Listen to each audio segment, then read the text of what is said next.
Hello everyone, welcome back to my channel. My name is Paola and this is a new video in Video Everyday April. Today we're back to doing the random recommendations. So I'm gonna spin the wheel, it's gonna give me a year, and then I'm gonna do a randomly generated number to pick from my favorite books from that year. One thing really quickly before we get started, I have a Patreon where if you join, you will get early access to all of my content as well as an exclusive newsletter. There's 3 tiers, $2, $5, and $10. They all get the same benefits. It's just a matter of how much you want to contribute to the channel. I would very much appreciate it if you could support me over there. That's all. Let's move on. We're gonna do this 10 times. Let's get started. Spinning the wheel for the first time. The year is 2025. The number is 16. And the book is Leaving the Station by Jake Maya Arlo. And this is a YA contemporary story about Zoe, who goes on a cross-country train trip. On that trip, she meets Oakley and a couple of other really interesting characters. And what I love the most about this book is how it explores queerness, religion, how open-minded one can be, and the extent of how open-minded we can be, I guess. I also really love that it's about self-exploration, self-discovery. Highly recommend if you're looking for a messy queer character who doesn't always act in their best self-interest. Spinning the wheel once more. The year is 2022.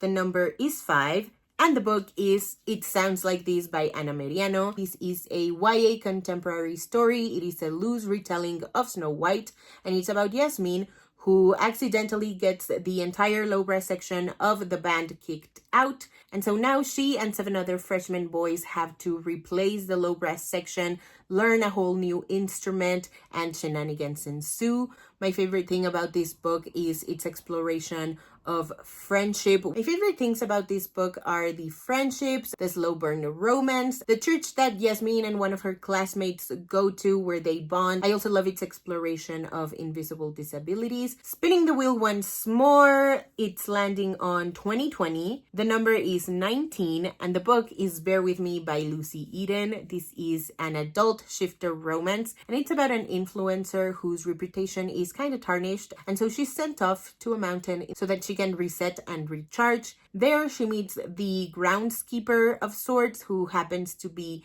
a bear shifter, and it all goes on from there. I read this one for my now dead Accidentally in Love book club and it was so fun. I was kind of scared when I picked this book to read because it's shifter romance. It was the first time that we were deviating from the usual contemporary romance, with the exception of That Could Be Enough by Elisa Cole. But it turned out to be actually really fun. And I also really loved getting to read and discuss it with Seal over at the book Voyagers. I will leave a link in the description below to her Instagram as well. Check this book out if you're interested in like dipping your toe in shifter romance. Spinning the wheel for the 4th time, we are landing on 2024.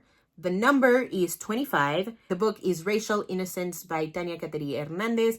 This is required reading for anyone who is non-Black and Latinx. But also, if you're not a Black person and still think that Latinx people can't be racist for whatever reason, this is definitely the book that you need to be reading. My favorite thing about this book is how accessible it is. I also really love that it includes interviews and data as well as personal experience. It's a really well-rounded nonfiction book. Definitely check it out. Spinning the wheel once more, landing in 2021. The number is 18, and the book is This Is How We Fly by Ana Meriano. This is a YA contemporary story. It is a loose Cinderella retelling, and it's about Ellen, who is going through the most intense post-high school angst. This book is set in Houston during the summer between senior year of high school and freshman year of college. And with the help of one of her high school friends, she joins a quadball league and shenanigans ensue. I really love this Cinderella retelling. It's very loose, but it's so good. I love the exploration of gender. I love that there's an explicit fuck turfs line in it as well. I love the friendships, the ensemble cast. This book is so solid. Definitely check this one out if you're looking for a well-rounded contemporary YA sports book. Spinning the wheel once more. The year is 2023. The number is 4. and the book is Our Work is Everywhere, an illustrated oral history of queer and trans resistance by Cian Rose. This is a graphic nonfiction book, and what I love the most about this book is that every spread is by a different person, but the illustrations are all by Cian Rose to the best of my knowledge. I will post some pictures here if I can find them. I really love the art style. It's really different from what I'm used to reading and seeing in a graphic nonfiction book. I really love how some of them are formatted. Spinning the wheel once more. The year is 2022. The number is 4, and the book is Juniper and Thorn by Ava Reid. I feel like I have talked about this book so much during Video Everyday April, and I don't regret it one single bit. This is one of my favorite books of all time. It is adult gothic horror, and it is a dark retelling of an already dark fairy tale, The Juniper Tree by the Grimm brothers. And this is about Marlin Shen, who, along with her 2 sisters, are the last remaining witches in their now industrialized town, and so their father exploits them for money. One day, Marlin Shen finally gets invited to go out and about to the ballet, and it all goes on from there. This is such a dark but hopeful book. This is my favorite romantic pairing in the Ava Reid literary universe, but it is very much not a romance. This is a romantic subplot. This book is much more like a coming-of-age story, but again, it is adult gothic horror. It gets quite graphic. It's about violence, and so expect that, read accordingly, think accordingly. Please and thank you. Spinning the wheel once more. The year is 2020. The number is 9, and the book is Furia by Jamile Sayed Mendez. This is a YA contemporary story set in Argentina, and it follows Camila. She lives in Rosario, which is like a rural and very underserved part of Argentina, and she's kind of living a double life because she loves playing soccer. She's even pursuing it professionally, but her parents, especially her father, does not approve. And so the central storyline revolves around Camila looking for a way to fulfill her dream. There's also a little bit of a romantic subplot, and there's tension there regarding hopes and dreams and the sort of path that Camila is expected to go on. And there's also a lot about her home life, her abusive father. And what I love the most about this book is how it challenges our perception of violence, because a lot of us think that the danger lives outside, but for a lot of people, the danger began at home. Spinning the wheel for the second to last time. The year is 2021. The number is 21.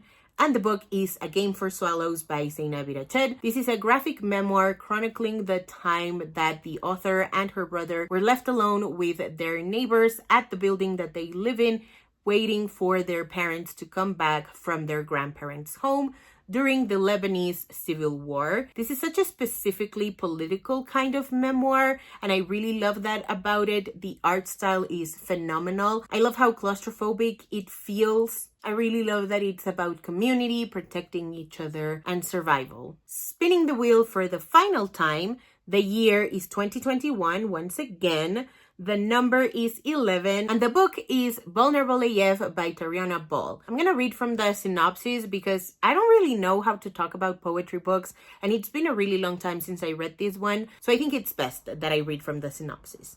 It says here, the debut poetry collection from Grammy-nominated recording artist and slam poet Tariona Tank Ball about infatuation, love, and heartbreak. The real-life story of a relationship in the author's past told in verse and short prose pieces, relatable and honest with Tank's signature mix of whimsy and realness.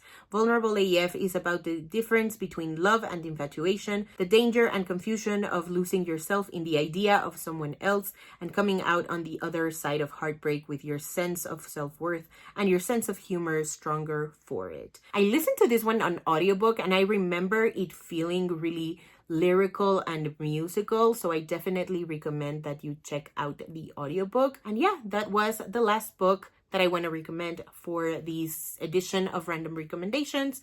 Thank you so much for watching. If you haven't already and you'd like to, go ahead and hit subscribe, and I'll see you in the next one. Bye!